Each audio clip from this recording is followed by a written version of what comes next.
اعوذ باللہ من الشیطان الرجیم، بسم اللہ الرحمن الرحیم۔ اور اذا جب درب تم سفر کرو فی الارض زمین میں، اور جب تم سفر کرو زمین میں، پس لیسا نہیں ہے، تو نہیں ہے علیکم تم پر جناحن کوئی گناہ یا کوئی حرج،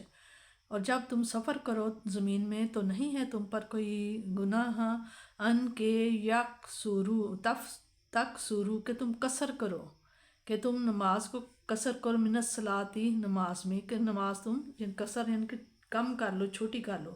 ان خفتم اگر ڈرو تم، ان یفتناکم اس بات سے کہ تمہیں کوئی تکلیف پہنچائیں، اللہ جینا وہ لوگ کافرو جو کافر ہیں، اس بات سے کہ تکلیف پہنچائیں گے تمہیں کافر۔ ان الکافرین بے شک جو کافر ہیں، کانو تھے لاکم تمہارے لیے عدوٌ دشمن ہے، مبین کھلم کھلا، بے شک کافر تو تمہارے کھلے دشمن ہیں۔ وائزا اور جب، اے نبی صلی اللہ علیہ وسلم، اور جب کنتا آپ تھے، فیہم ان میں یعنی کہ وہاں موجود تھے، فاقمتا اور قائم کریں، لہم ان کے لیے الصلاۃ نماز، تو چاہیے آپ ان کے لیے نماز تو چاہیے، فلتکم کہ آپ کھڑے ہوں، طائفاتن ایک گروہ، منہم ان میں سے ایک گروہ، معکم آپ کے ساتھ کھڑا ہو، کہ کھڑا ہو ایک گروہ ان سے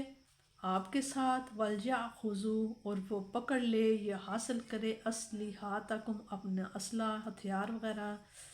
فائزہ اور جب سجدو پس جب سجدہ کر چکیں،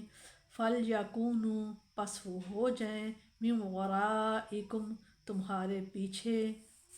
ولیأتی اور آ جائے، طائفاتن گروہ اخرى دوسرا گروہ، ایک گروہ آپ کے ساتھ نماز پڑھ کے وہ پیچھے ہو جائے اور پھر دوسرا گروہ آپ کے پیچھے پڑھنے کے لیے آ جائے۔ لم یصلوا لم جس نے نہیں یصلوا ابھی نماز پڑھی تھی، فلیصلوا پس وہ نماز پڑھیں، معک آپ کے ساتھ، ولیأخذوا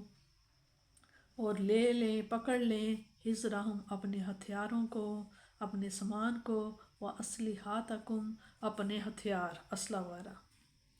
ودا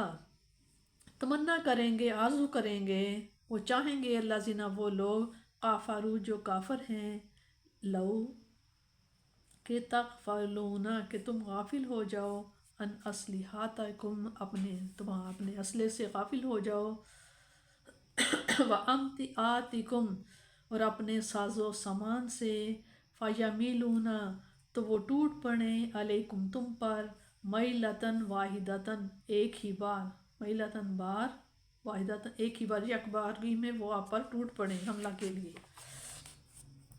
اور لا نہیں ہے جناح گناہ، کوئی حرج، علیکم تم پر، ان کانا اگر ہو، بکم تم اذن تکلیف میں،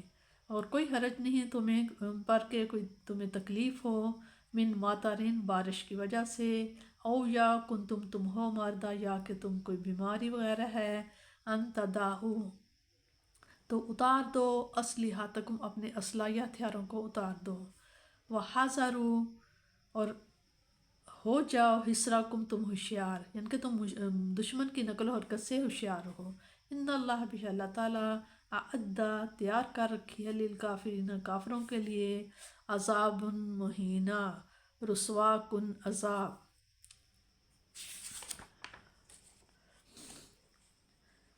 اس آیت کریمہ میں نماز کے قصر کرنے کا ذکر ہے۔ قصر کے یہ معنی ہے کہ جن نمازوں میں فرضوں کی 4 رکعت پڑھی جاتی ہیں، ان میں بجائے 4 کے 2 رکعت پڑھنا۔ اس آیت میں اس کی اجازت دی جا رہی ہے، اگرچہ آیت میں قصر کے لیے خوف کفار بطور شرط مذکور ہے، لیکن خوف کفار کا ذکر بطور حقیقت حال کے تھا، یعنی اس وقت مسلمانوں کے تمام سفر کفار کے خوف سے گھرے ہوئے تھے، ورنہ حضور کریم صلی اللہ علیہ وسلم نے اپنے تمام سفروں میں قصر فرمایا۔ یعلی بن امیہ نے حضرت عمر رضی اللہ تعالیٰ عنہ سے کہا کہ ہم تو امن میں ہیں، پھر ہم قصر کیوں کرتے ہیں؟ فرمایا اس کا مجھے بھی تعجب ہوا تھا، تو میں نے سید عالم صلی اللہ علیہ وآلہ وسلم سے دریافت کیا تو حضور صلی اللہ علیہ وسلم نے فرمایا تمہارے لیے یہ اللہ تعالیٰ کی طرف سے صدقہ ہے، تم اس کا صدقہ قبول کرو۔ جس سفر میں قصر کیا جاتا ہے اس کی ادنا مقدار اتنی ہے جتنی 3 رات دن میں پیدل یا اونٹ کی متوسط رفتار سے طے کی جا سکتی ہے، اس کی مقدار خشکی اور دریا اور پہاڑوں میں مختلف ہو جاتی ہے۔ اکثر فقہاء نے میدانی علاقہ کے لیے 36 کوس یا 54 میل مقرر فرمائی ہے۔ دوران سفر اگر کسی جگہ 14 روز تک قیام کرنا ہو تو قصر کرتا رہے، اس سے زیادہ ٹھہرے تو پھر پوری نماز ادا کرے۔ نماز خوف کا مختصر طریقہ یہ ہے کہ پہلی جماعت امام کے ساتھ 1 رکعت پوری کر کے دشمن کے مقابل جائے،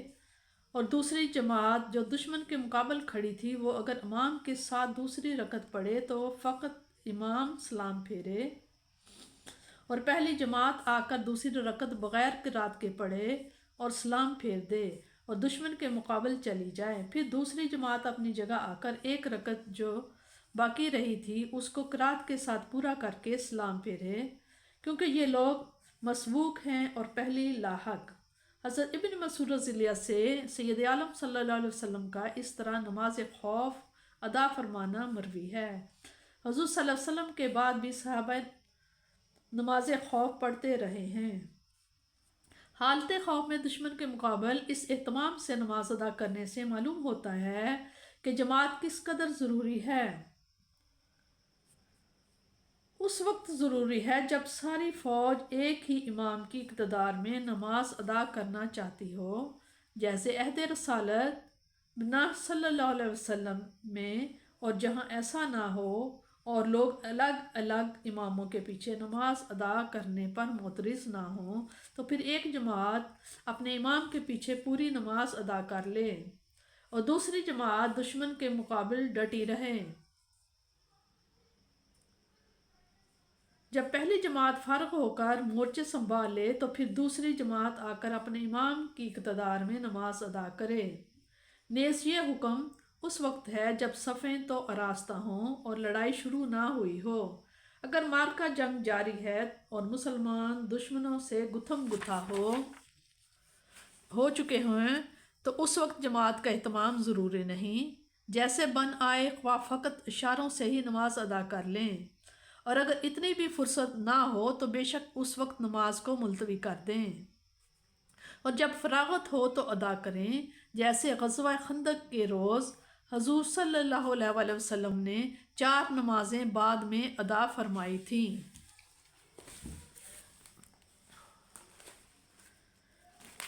سفر میں نماز قصر کا حکم بنی نجار قبیلہ کے کچھ لوگوں نے آنظر صلی اللہ علیہ وسلم سے پوچھا کہ حضرت ہم لوگ اکثر سفر کرتے رہتے ہیں، اس میں نماز کیوں کر پڑھا کریں؟ اس پر اللہ تعالیٰ نے اس آیت کا وہ ٹکڑا نازل فرمایا جس میں نماز کے قصر کرنے کا حکم ہے۔ پھر اس کے 1 برس بعد آنظر صلی اللہ علیہ وسلم جنگ اصفان میں تشریف لے گئے اور عین مقابلہ میں آپ صلی اللہ علیہ وسلم نے ظہر کی نماز پڑھی۔ نماز کے وقت تو اللہ تعالیٰ نے مشرکوں کی عقل پر پردہ ڈال دیا، لیکن جب آپ اور صحابہ کرام جماعت کی نماز پڑھ چکے تو خالد بن ولید نے جو اس وقت مشرکوں کے لشکر کے سردار تھے بڑے افسوس کے ساتھ اپنے لشکر والوں سے کہا کہ جس وقت سب مسلمان صف باندھ کر نماز میں مشغول تھے اس وقت ان کی پشت کی طرف سے حملہ کرنے کا بڑا موقع تھا۔ پھر یہ بھی کہا کہ تھوڑی دیر میں اور دوسری نماز کا موقع ہے جس نماز کو یہ لوگ اپنی جان و اولاد سے بھی زیادہ عزیز رکھتے ہیں، اس پر اللہ تعالیٰ نے ظہر اور عصر کے مابین صلاۃ الخوف کا حکم نازل فرمایا۔